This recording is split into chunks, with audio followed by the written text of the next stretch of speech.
A paz do Senhor para amadas irmãs. Vou mostrar aqui, para quem não pôde estar conosco, no último ensaio, vou trazer aqui a questão do ensino, o último ensino, que foi dito, que vai falar sobre as cortinas, certo?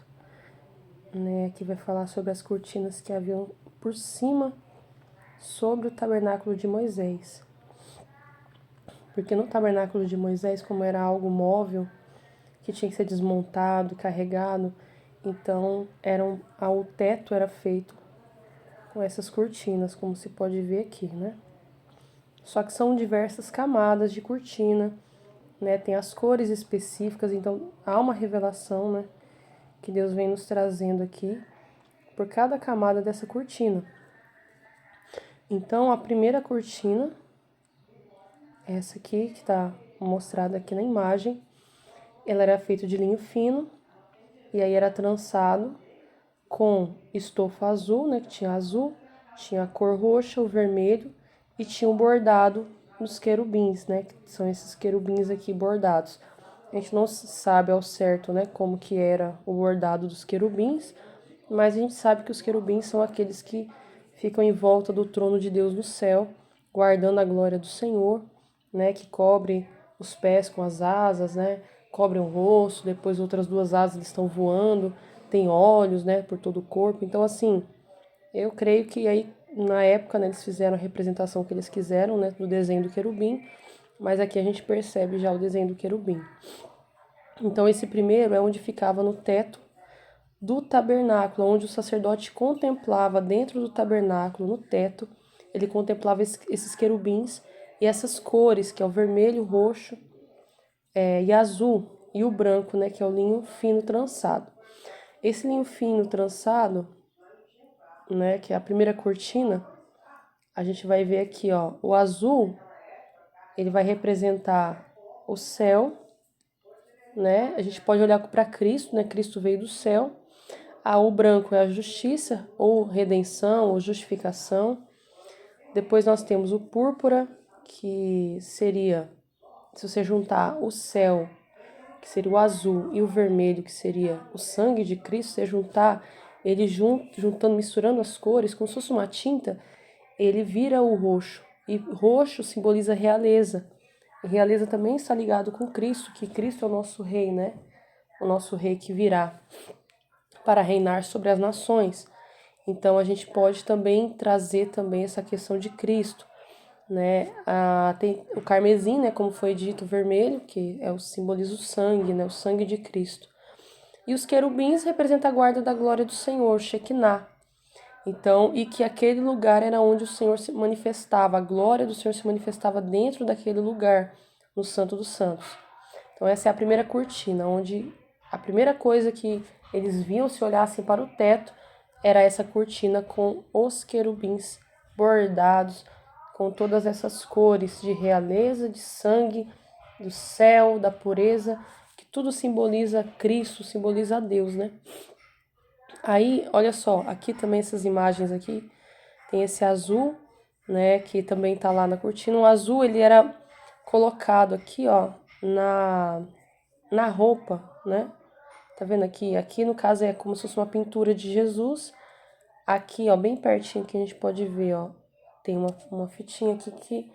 Esse aqui era na lei de Moisés, falava que tinha que colocar isso para lembrar dos mandamentos, Era um mandamento lá na lei mosaica. E provavelmente a mulher do fluxo de sangue, ela tocou nessas franjas, essas franjas aqui da roupa de Jesus, e ela era azul, Só uma curiosidade no caso aqui. A segunda cortina era pelo de cabra. A gente vê em Cantares, capítulo 1, verso 5, qual que era a cor mais ou menos dessa cortina, dessa segunda cortina, que é de pelo de cabra, que fala: sou morena escura como as barracas do deserto. Então aqui as barracas do deserto tinham essa cor, esse aspecto bem escuro, As barracas do deserto, a gente pode ver aqui, ó, era uma cor bem escura. E ela vai por cima daquela primeira que a gente mencionou dos querubins. Então, a cabra ela era usada como sacrifício para perdão dos pecados. e representa a nossa vida pecaminosa depositada sobre Cristo. O nosso pecado depositado sobre Cristo, porque ela ia sobre a cortina, a primeira cortina que representaria ali Cristo.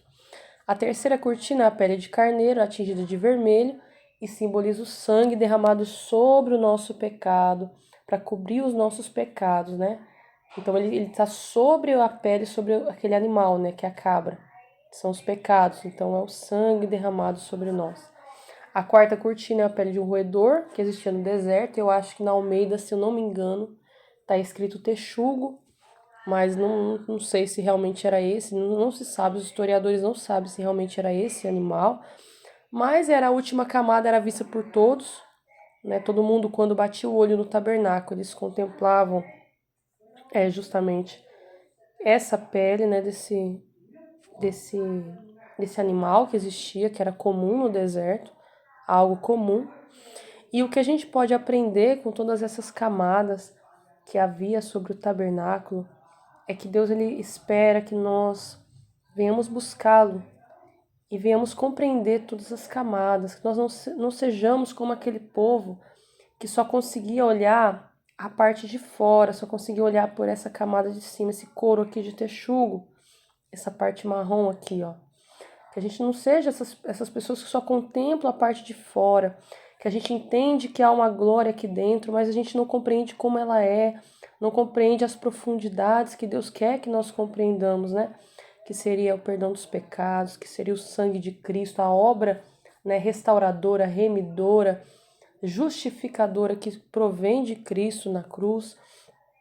A gente compreender, né, que lá no interior e compreender a glória de Deus que está guardada, mas que a gente tem acesso, compreender as camadas da salvação, as camadas da justificação que o Senhor nos prometeu, planejou desde o princípio, antes de existir céus e terra, o Senhor já tinha feito todo esse plano de enviar o seu Filho para nos salvar. Então, que possamos não ser o povo que olha somente por fora, mas que sejamos os sacerdotes que conhecem todas essas camadas que estão em voltas da glória de Deus, que estão cobrindo a glória de Deus, mas que, na verdade, o Senhor quer que nós venhamos descobrir ela cada vez mais, né? Que venhamos ter mais profundidade diante de Deus, amém? Então, essa é a palavra.